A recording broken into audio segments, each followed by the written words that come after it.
Hello, friends and bees and friends who are also bees, and welcome to this week's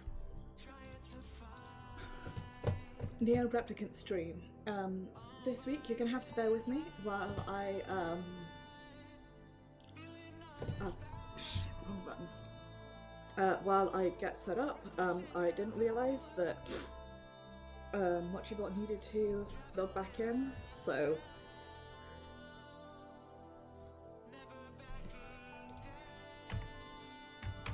get out of spoiler zone. Go.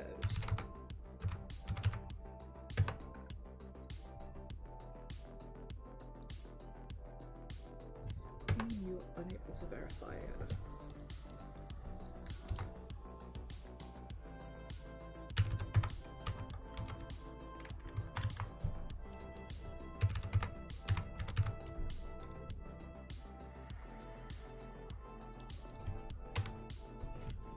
Sorry folks, this is taking a while because every day I must suffer.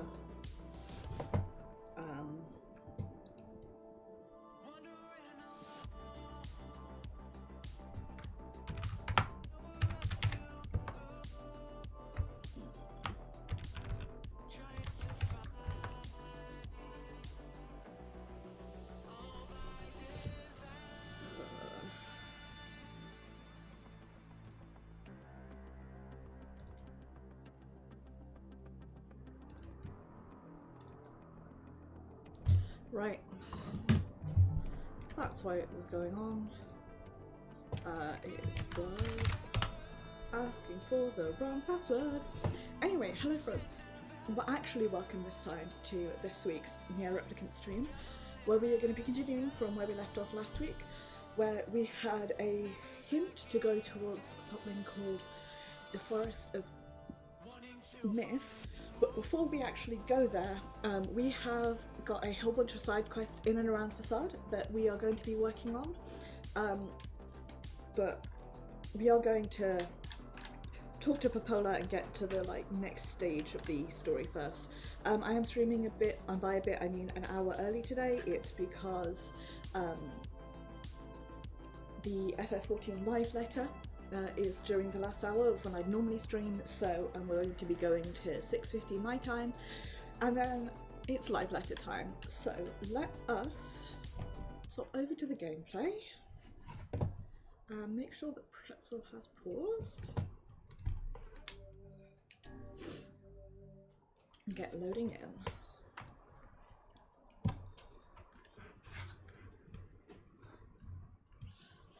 Stream started a few minutes late because I once again got distracted working on a assignment and lost track of time and abruptly was like, shit, I haven't had lunch yet, so I had to have a sort of late lunch.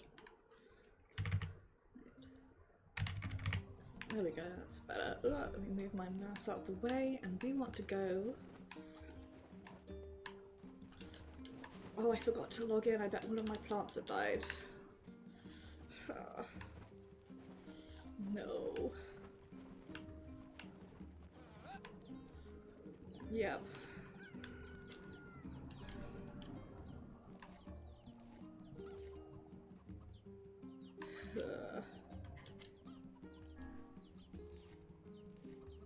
Absolutely forgotten what I was intending to get right. Pumpkin and watermelons, that's what I need. Well, whatever. For some reason, Pretzel opened itself again, but if I have to buy fruit, I will. I just don't want to. I can't believe I forgot to log in. Anyway. I always forget that it's like in-game days.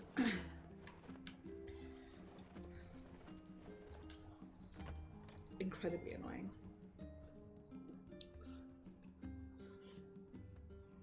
It's fine. Like I said, if I need to, I'll just go buy fruit. I just don't really want to. hello navigating. Okay, not quite sure what happened there. Okie doke. What's up, Popola? Oh, hi. I just got a strange letter in the mail. I'm writing in hopes of bringing to your attention a certain dream issue of concern regarding recent events in Dream the Village. I was hoping I might be able to get your advice, Dream, on the matter.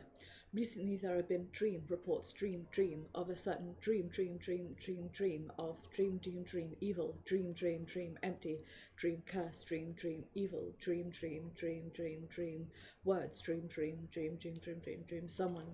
That is certainly one bizarre piece of writing. Who's it from? The mayor of a small village in the Forest of Myth. It's a wooded area up north. The Forest of Myth? They're usually a bright and cheerful group of people. Something like this is very out of character for them. I have a bad feeling about this. I'll check it out. You will? But... Don't worry about it. I've got business there anyway. Oh, well, all right. Thank you. The Forest of Myth is to the north, after you cross the small wooden bridge in the northern plains. You got it. But first, so let's take a look at our actual quests. We need a pumpkin. We need to go to the Eyrie. Whoops, that's not the button I wanted to hit. Go to the Eastern Gate. Buy 10 watermelons. Get some goat meat. So we're going to start by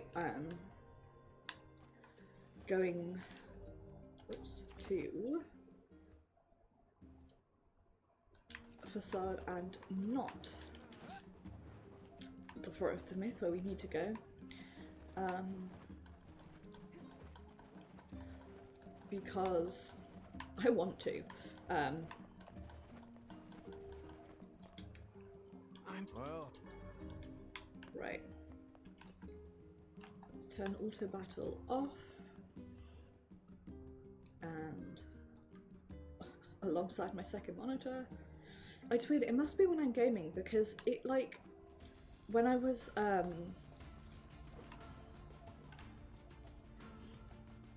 earlier I was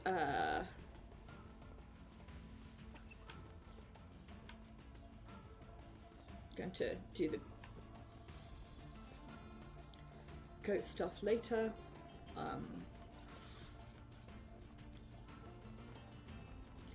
So now my plan is to just run and yell.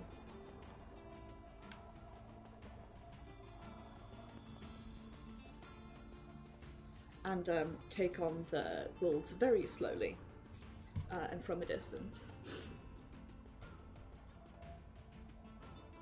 Whatever I was saying before is completely lost. So, oh yeah, I was thinking that, like, when I was working on my assignment, my monitor flickered a couple of times, but never badly. So, I wonder if I can, like... No, I can't, like, get her to go and attack for me.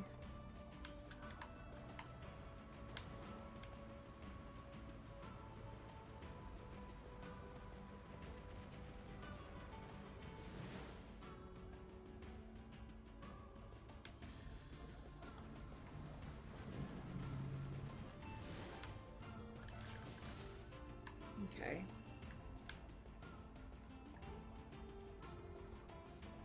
Being careful.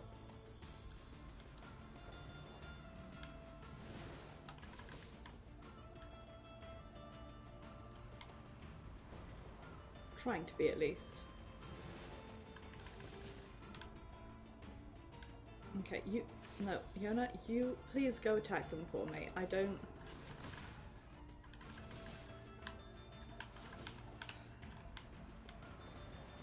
Can't afford to get hit.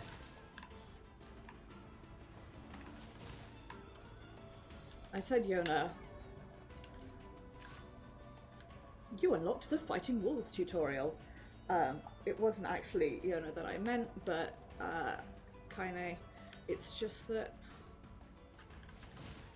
I don't possess the capability to speak words. Okay.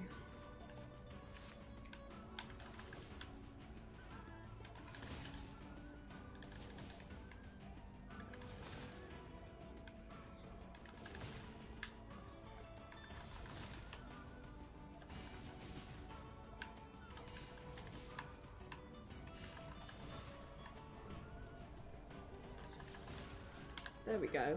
Christ.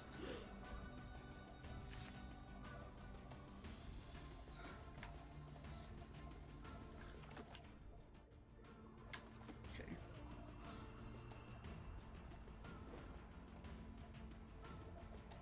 Going to take you out like that.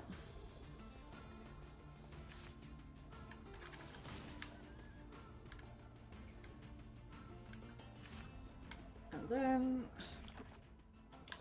we're just gonna fucking run. No, not you too.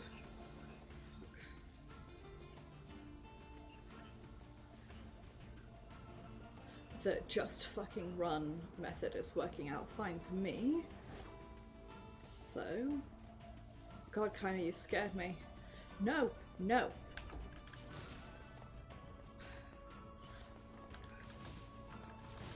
Let me in! Let me in! Let me in! Oh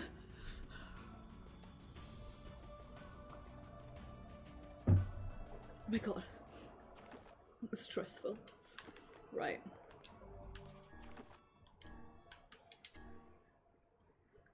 To Facades Weapon Shop. Which is there. And I need to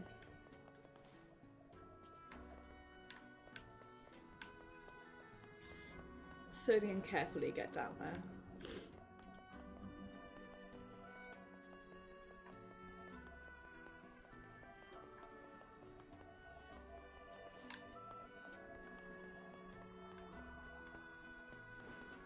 There we go.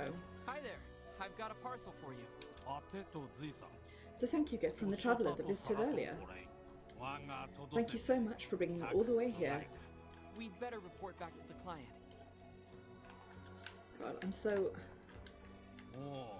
Need you to get my idiot son back here pronto. Whoa. Do you always start conversations like that? I'm just so angry and worried right now. Please forgive me. He went into the desert alone. He's trying to become a name for himself and become a true man of the mask, or what you outsiders call He must be a reckless soldier. child indeed to venture into the desert alone. I need someone to bring him back before he hurts himself.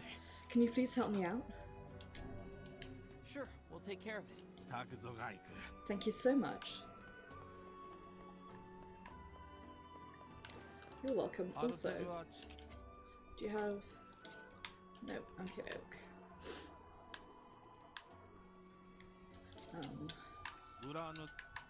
I think you were the name of the rules. I'm not sure how many of these side quests have opened up, so my plan is basically to run around until I... Whoops. See people showing up with the icons. Oh, I wanted to buy one pumpkin and 10 watermelons.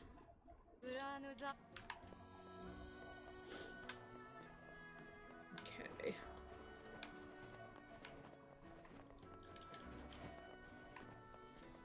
And cheaper to grow it yourself, easier to just buy things, you know? Right. You? Are these watermelons what you were looking for? Thank you so much. Great. I hope you can make your daughter something tasty. She loves watermelon cake more than anything. Now please, take this reward. Didn't quite pay for itself, but... I didn't save him so much as just bind him. We owe you a great debt. We would be nothing without him to guide us. Do you happen to possess a royal compass? We do not, my good man. Pray Foot going to elucidate sleep. us on the nature of this object. It allows you to traverse sandstorms without losing your way. It's one of our most handy tools. Please, feel free to take it. Looks valuable. Are you sure? Of course. The masked people always repay their debts. Then we would be honored to receive it. Nice. I haven't gone in, so why not? Let's explore.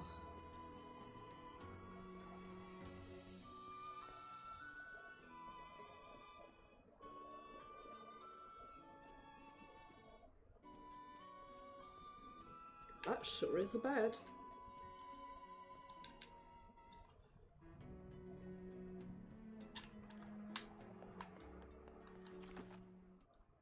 Okay.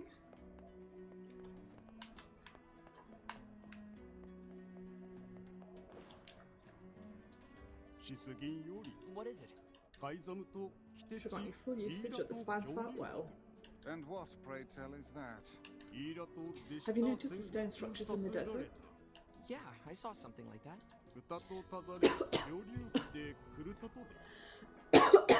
Dying. Allow you to speed to your destination by means of underground sand flows. Normally reserved for royalty, but I shall grant you special usage. Is this another rule? Simply the will of our king. Oh, well, in that case, I'm happy to accept. Watch this. You sure you want to be doing that? It seems pretty important. I'd waste not to do anything with it. Not meant to be spun in such a manner. I suppose one cannot expect a man to change his ways overnight. Even a king. Well, that's cool. I'm glad that we have that.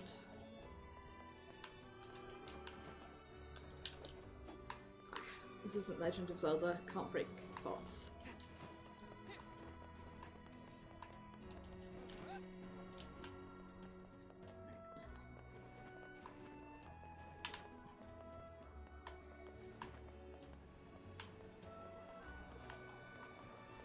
Rolling.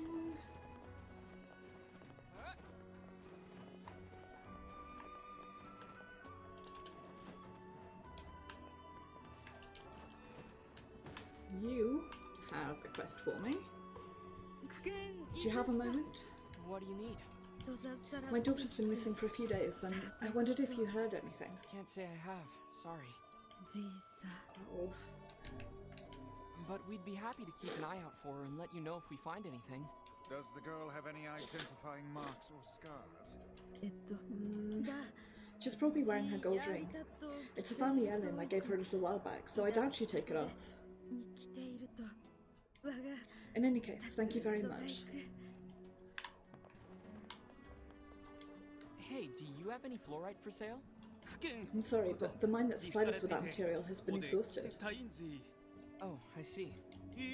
Maybe some inside the Baron Temple. The rules, of course, forbid me from entering the temple, but if you were to go... Well, we've come this far. Might as well finish the job. Oh yeah, I forgot to mention, we unlocked that, we want to do a poor schlub a favour. Wow, you sound pretty depressed. Been cheating on my wife and she found out. Then she kicked me out the house. I hope you don't expect sympathy from us. I know I've been a selfish idiot. I just wanted to take me back, so I was hoping to give her a present. I wanted to make her a wolf-hide coat, but I haven't been able to get the necessary So you want materials. us to hunt some wolves for you? That's the idea. Can I count on you? Well, you seem to recognize that you messed up, so I suppose we can help. I just need 10 wolf hides. 10 wolf hides, thank you. How many do we have? Whoops,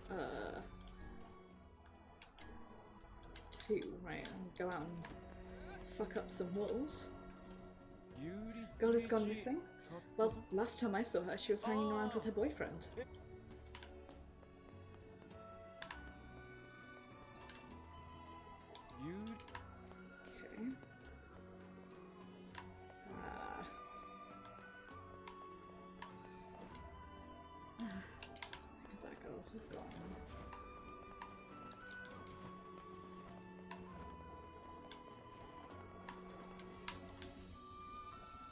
missing girl?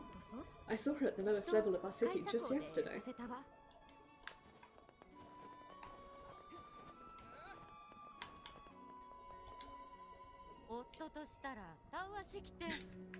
Lol.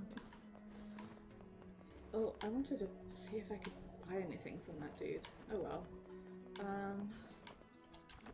Let's come here and save, and I am just going to super quickly check.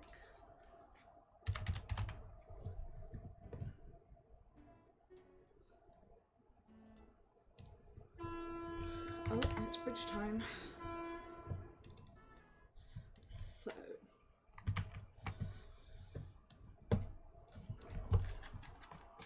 oops, click back into the game. Reconnect my controller. No, I apologise for the frames dropping.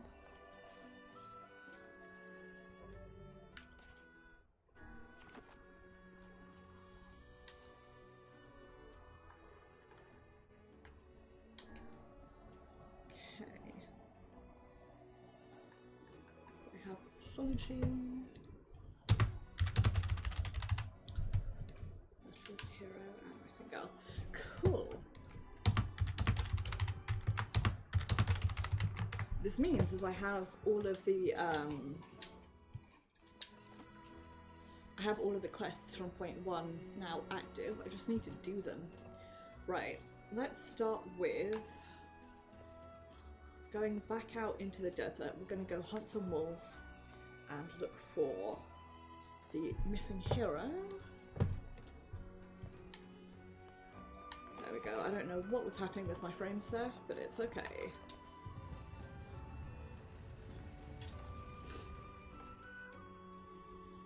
Yeah, we should go to... When we're back in the village, we'll tell that guy that we really think she'll forgive him if he just gives her a fur? It does seem somewhat materialistic. Are you guys for real? When someone gives me something for free, I'm happy as a pig in shit. This world would be a great deal simpler if nothing but Kaines lived in it. I'll pretend that's a compliment. Oh, it's a friend. Hi. Hey, are you the one who wants to become a man of the mask? Your father's worried about you. My father sent you to take me back, didn't he? The desert's dangerous. We should head back together. I just found a wolf's den. If I go right now, I could take them all out and be a hero. What? That's even more dangerous. I can't be a man of the mask if I fear for my life. I shall slay these beasts for the sake of my homeland. Gotta go fast. Wait! If he speaks the truth, then I fear the boy is in grave danger.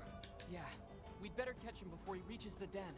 It is my experience that youth is simply a synonym for stupidity. Oh, come on. He just wants to protect his city. I think it's nice. Oh yeah. Yeah, that's real nice. Wait, weren't you the guardian of your village, Kaine? Yeah, but... look, all I'm saying is... don't talk to me. Wait. Oh, is your mouth too full of sand to formulate a crude response? Fuck off and die, book. God, love that.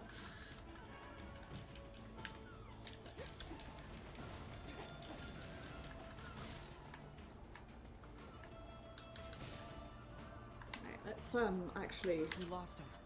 Let's go check the wolf's den. In a second, I've got some corpses to loot.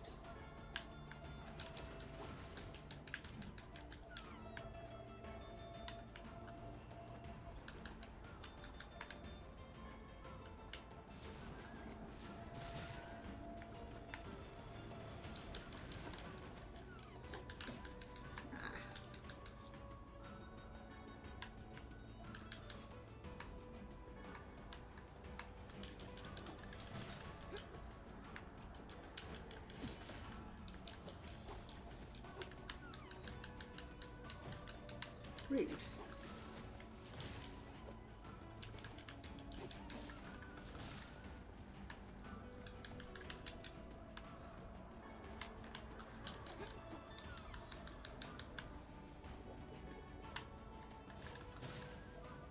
Wish the bodies didn't despawn so quickly. It's like, oh, you're in the middle of fighting? Well, surprise. The body that you want to loot is gone.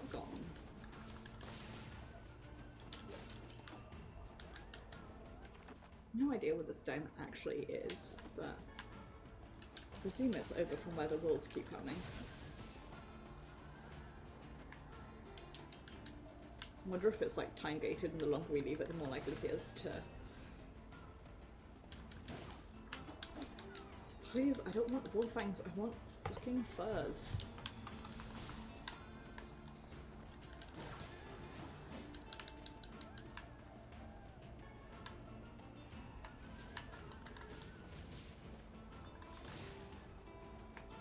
Right. Ooh, fangs all the time. Let's start going to where these guys are coming from.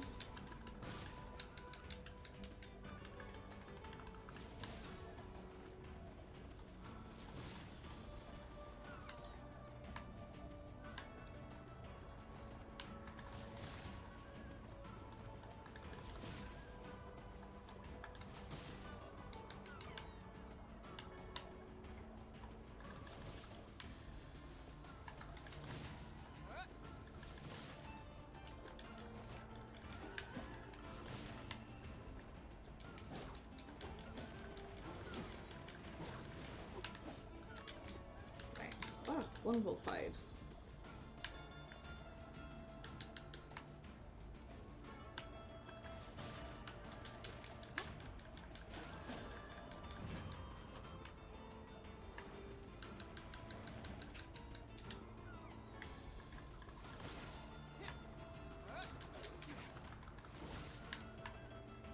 Okay. I'm absolutely lost.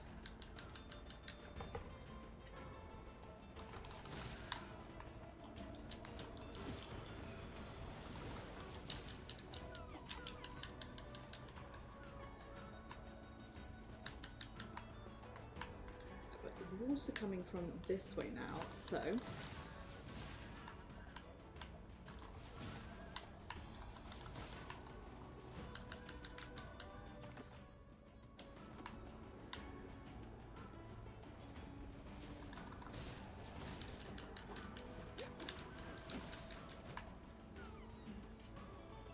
can I have one hide as a treat?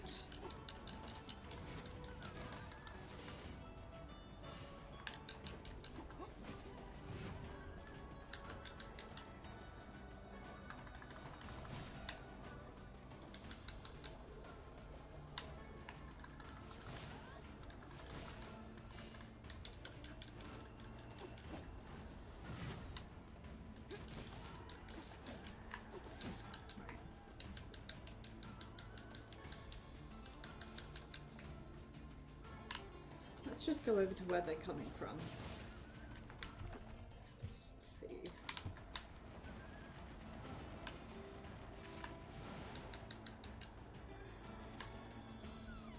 Nice. Looking everywhere is the answer.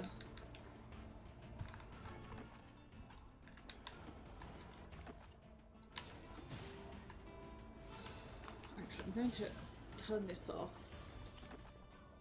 Start going in absolutely the wrong direction.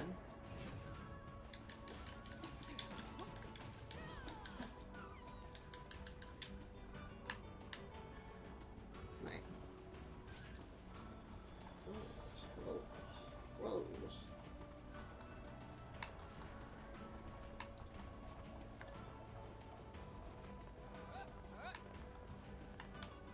Okay, well, it looks like I found where they are.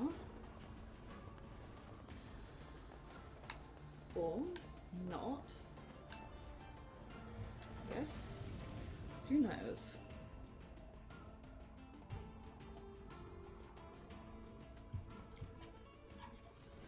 Yes. Your entire pack is history today. We're too late. Come on, we have to keep him from getting killed.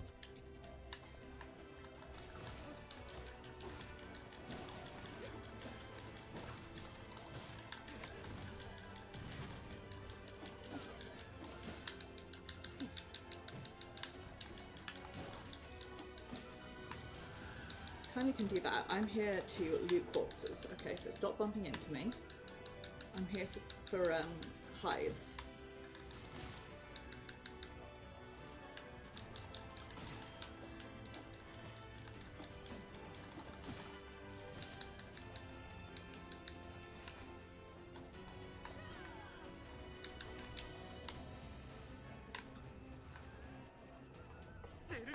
The wolves are defeated.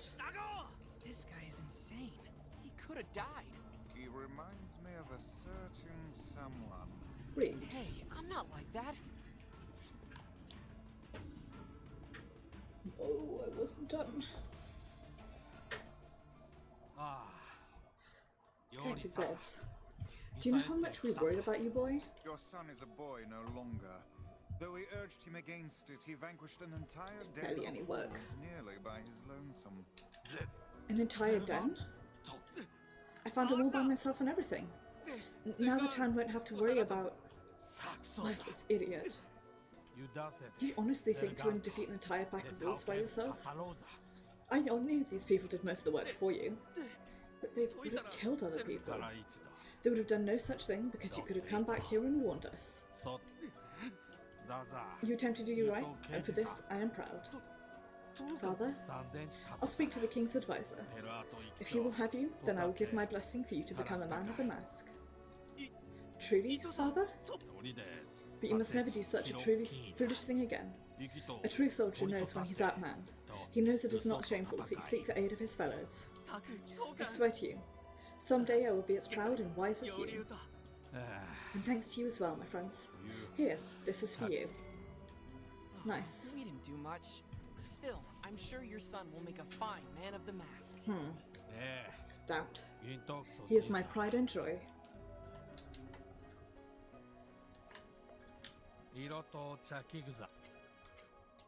Okay. Take a look at other quests. Drop that off to Hannah. Eerie, hand that in.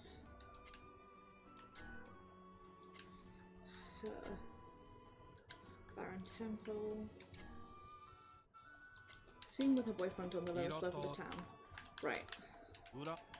So actually, while we're here, let's go.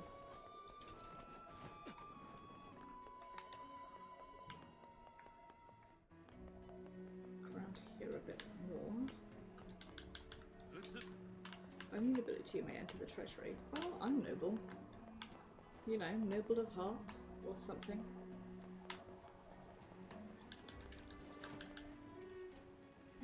I was out on an errand, but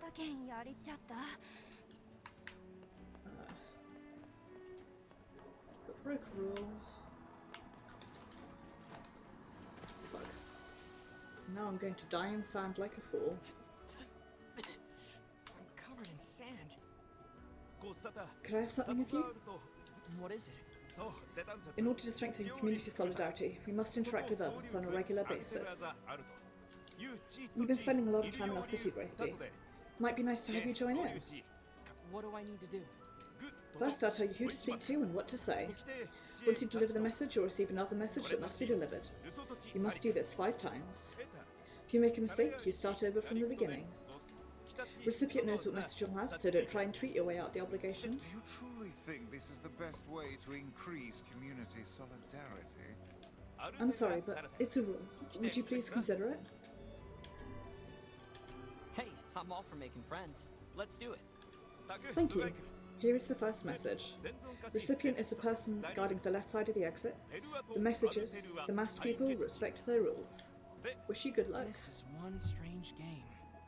This is one strange city. That's not untrue. Speaking of which, What? I trust you have not forgotten the message. We'll see. No, down. It is the masked people respect their rules.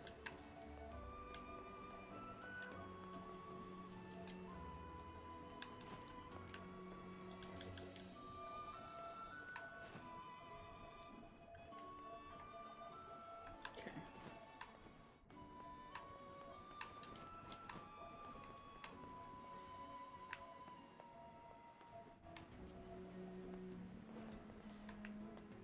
lowest level of the city.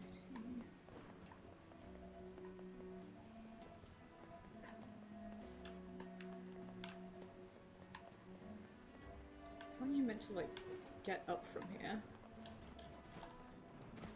Shit. I'm covered in sand. Sand. Take care before all your health is lost. I will be fine.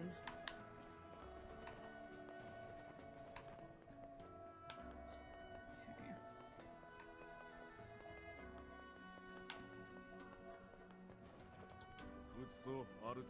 The rules still stipulate that only nobility may enter the treasury.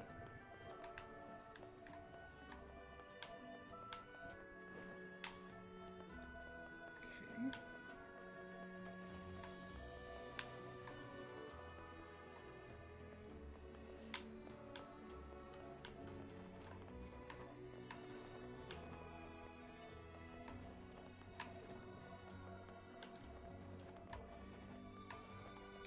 Just keep rolling, I guess.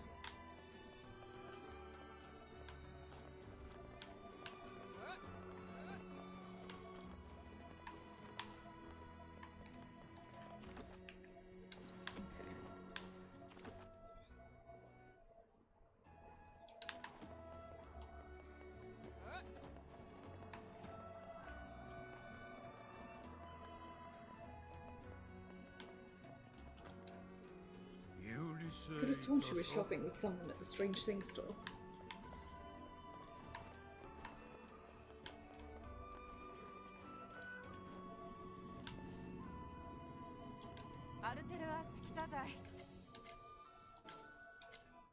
No, I'm not going to buy the wolf hides. Not least because I can't bloody afford them.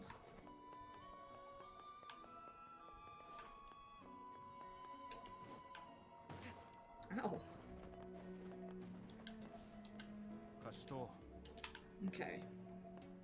So this is the... Oops.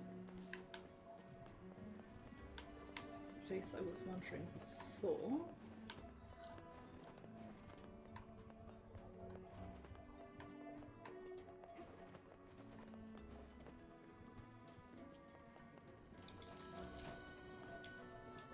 Oops.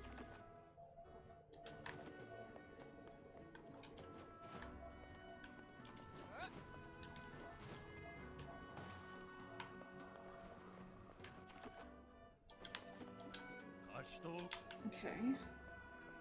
Stop telling me that, please. I'm well aware of that.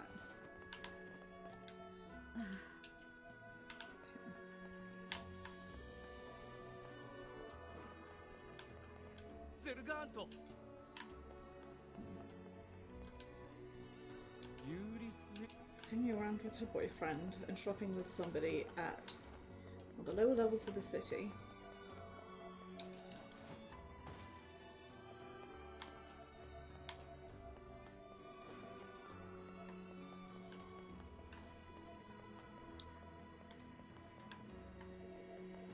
There's no one else bloody around here.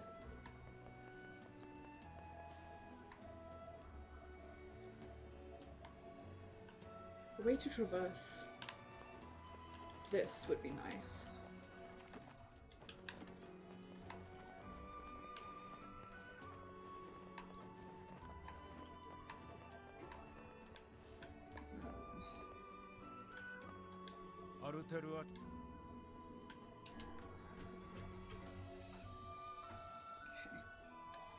We can skip these cutscenes, as pretty as they are.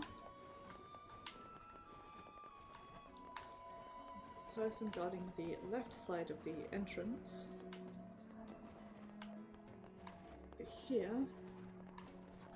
Are you the first recipient? Message please. Master people respect their It rules. was, It's the most precious thing we have. Now for your next message. Protects the king's left. Masked men, work for the king. Okay.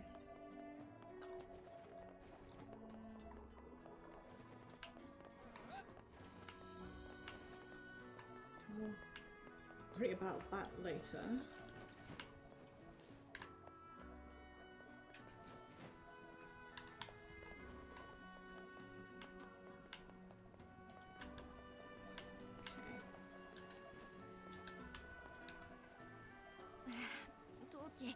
Replicant. She the missing girl? Okay. It's that time.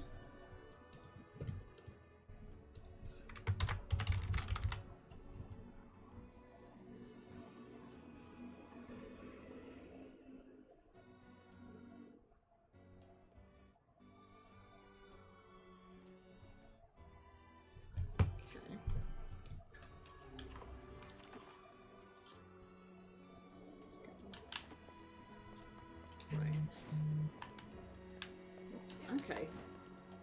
I think I see where I need to go. I do kind of wish it was easier to get around here.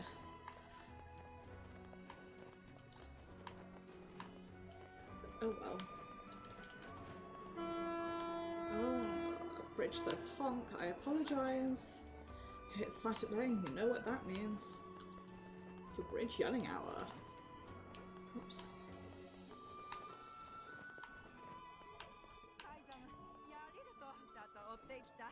Who is knew what king would prevail in the end?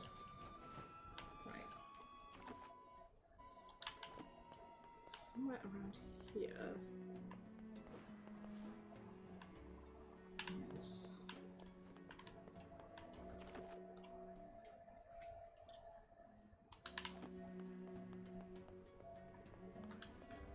There we go. Given all the info we've gathered, the missing girl should have been around here with her boyfriend. I say, are these bloodstains? Yeah, and they look fresh. I fear the missing girl may somehow figure into this yet. Well, she was last seen with her boyfriend. Let's go find him. Maybe he knows something.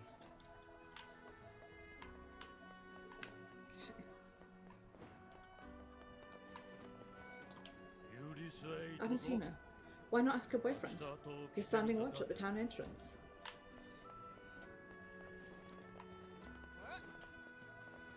So now we roll. No, nope. Up.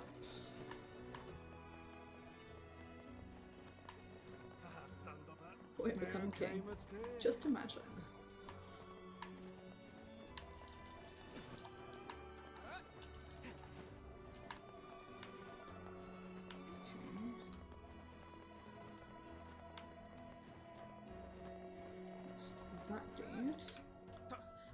Who are you? We're looking for your girlfriend. She's been missing for a few days now. You were the last one to see her before she vanished, right? I don't know what you're talking about. You're her boyfriend. Aren't you worried about her? Of course I am. What business is it of yours, outsider? Foul creature. We found bloodstains in the very area where the two of you are last seen. You can hide nothing from Grimoire Vice. Confess, O guilty one. Confess and unburden your soul. Or something. Confess, lest others who are not as... It was an accident. We were arguing over something stupid and she pushed me, so I pushed her back. She must have slipped or something, because she fell and hit her head. I didn't mean to hurt her. I loved her. Accident or not, a person died. Trying to cover that up is a serious crime. I knew I couldn't hide forever. Didn't know what to do, so I put her body in the Sandspout well just outside the city. That's all I can tell you. I'm so sorry. We appreciate the honesty. We're gonna check on the Sandspout well. You stay here. Sob. Right. Let's go back outside the city now.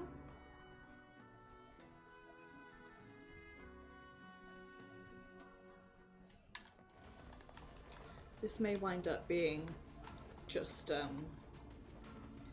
Sidequest Central. This must be the Sandspout well. This is hardly the most pleasant task you've ever signed us up for. Oh well, you know. I don't see a body. How peculiar. Do you think the young lad lied to us? Why would he lie about the body and not the murdery bit? Well, I guess we should go tell the family. So there was no body to be found. What's going on here? She must have been carried off by the sands. or the wolves. Oh no. Or perhaps the man was... Right. 4 of 10. mistaken all along. Let's get to hunting.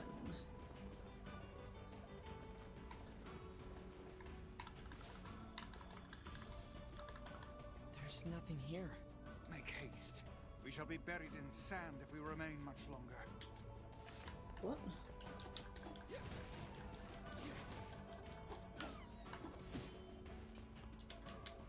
I'm not sure what happened there, but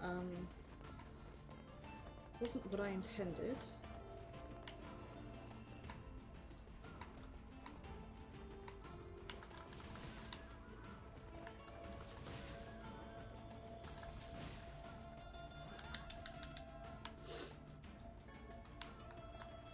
Fucking almost tempted to sell all the fangs. I have a feeling we need them for a later quest, but I'm not hundredly sure. So I'm not going to sell them, but I'm almost tempted to sell them and buy hides. 5 of 10. What we're going to do is hunt them while we work our way over to Baron Temple. 10.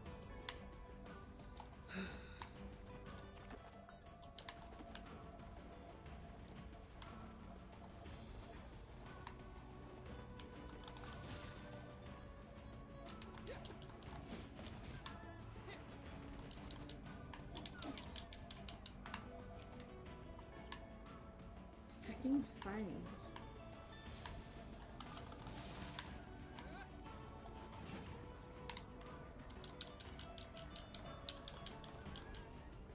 Don't know what happened there.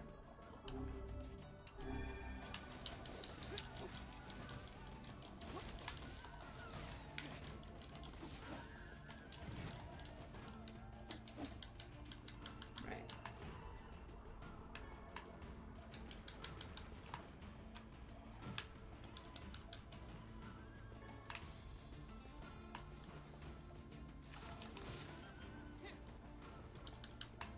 Bloody fangs.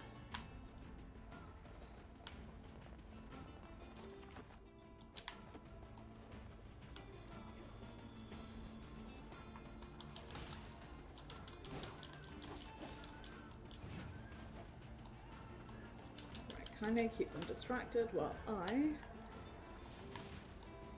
continue to not get hides.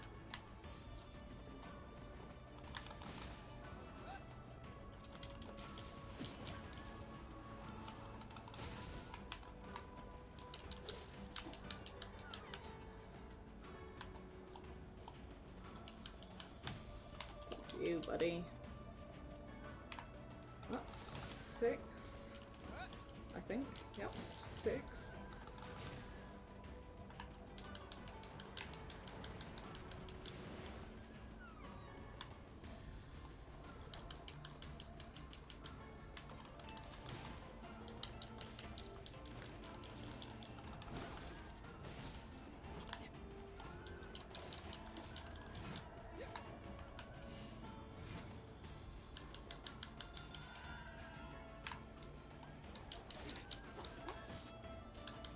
Nope, come on.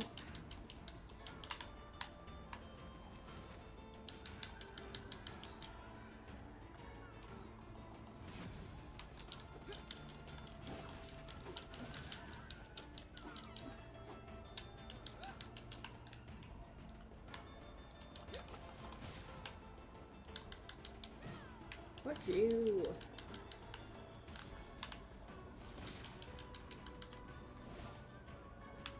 Seven, I think. Yep.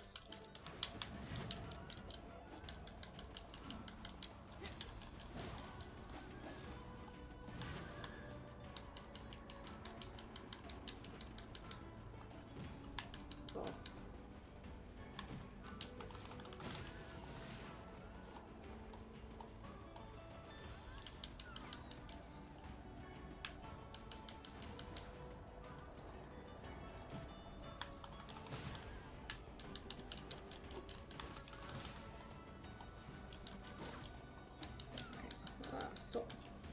comboing.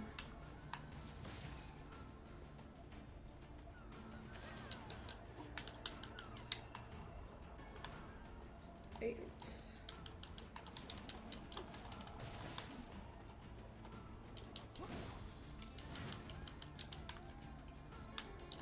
Nine.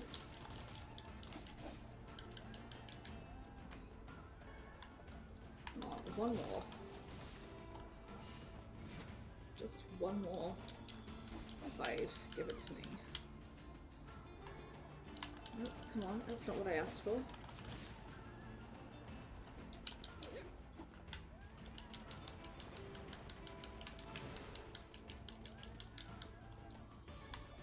Nice. Sick. Right. Let's get out of here. Turn auto battle off and just roll. It's my patented just fucking lick it technique.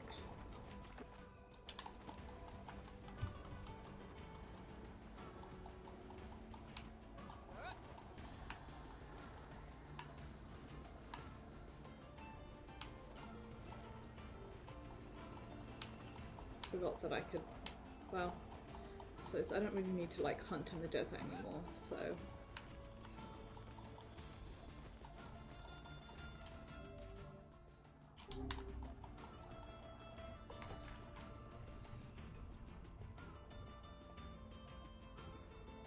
Let's get over here.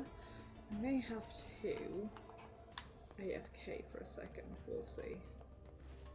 Ah, spiders, we love to see it.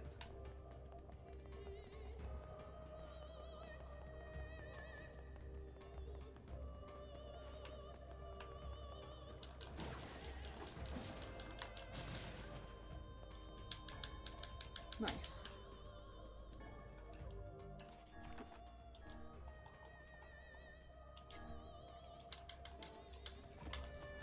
Well, I want to keep going through here, so.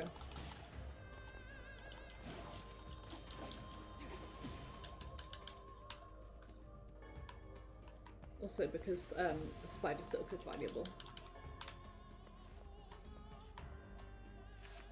Never mind. Mind changed, cannot be asked.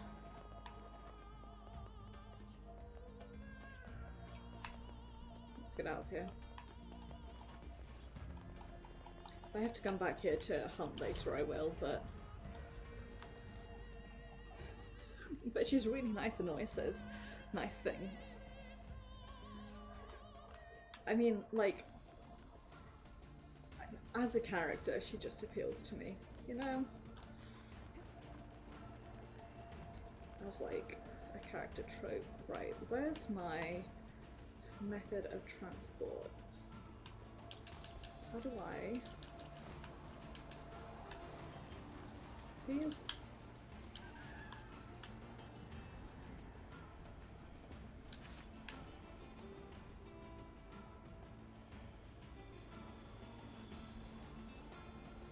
Oh, cool.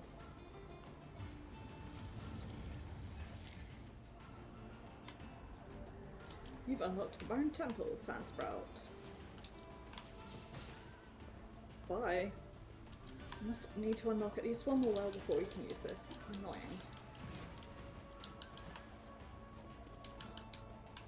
In that case, auto battle off. Roll, roll. Roll your way to victory. I don't think I have anything else I need to do that requires me to investigate here. Let's see. Let's go back to Yona. That is go to the Eyrie. That's back in the village. This is in the city. That's on my way back to the village. That's in the city. That's back in Seafront. And that's in Facade. Okay.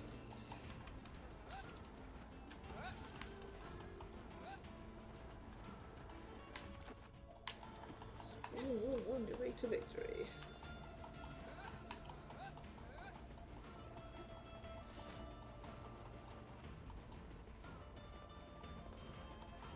Fuckity bye. What was that? It is known as a scorpion. Phylum Arthropoda, subphylum Chelicerata, order Scorpionida. They are closely related in form and structure to other arachnids. I am so not following you right now. Fucking spooky It's an is what they are. enemy. Kill it. Now that I understand. I am not, as a person, exactly fond of scorpions. Okay. Let's get out of here. Keep rolling away into unlocking. Well, God, why are there fucking wolves literally everywhere? I mean, I know why, but still.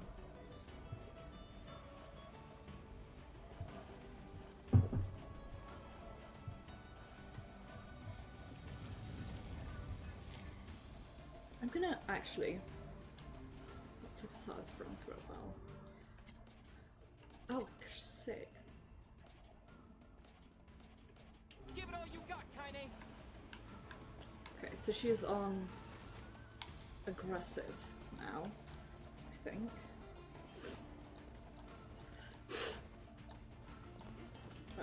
Mask serve their king, that's the thing that I need. These guys are doing piss and also all.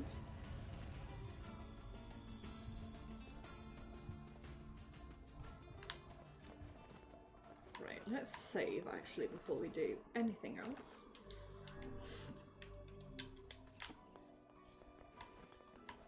And head. First you.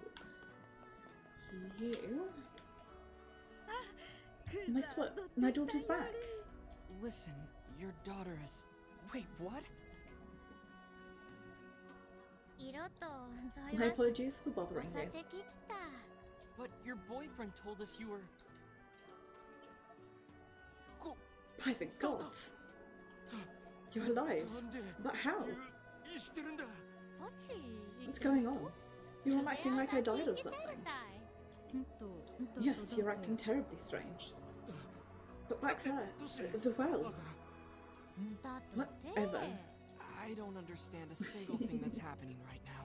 Could the man possibly have been deluding himself this entire time? Maybe. Our daughter is back with us, so that's all that matters as far as I'm concerned. Here is a token of our gratitude for helping with the search. Nice. Hi. I got your 10 wolf hides. Now all that's left is to create the coat and try to make amends. She's super mad at you, right? Will she even let you speak to her long enough to give her the present? She did throw something at me last time I approached, so maybe you could ask her for me? Oh, come on, really? Look, if it's just giving her a message, fine, but the present's on you. Oh, I'm so sorry for all the trouble. Anyway, you can find her on the floor just above us. Oh, don't worry, I've met her already. Let's see. What's going on here? Whatever. Relieved to see her safe and sound. Do do do do do do do safe and sound. Hi, listen. Hi there. I have a message for you. From my no-good cheater of a husband, I bet. Yeah. Anyway, he says he knows he was wrong and wants to give you an apology present. So like him. Should have known better than to cheat in the first place. He's far too stupid to ever pull it off. Still, he sounds like he's learned his lesson, so maybe I'll forgive him just this once. I managed to patch things up, more or less. Anyway, thank you. I couldn't have done it without your help. Don't cheat on her again, okay? From now on, I'm dedicating my whole life to making her happy. Nice.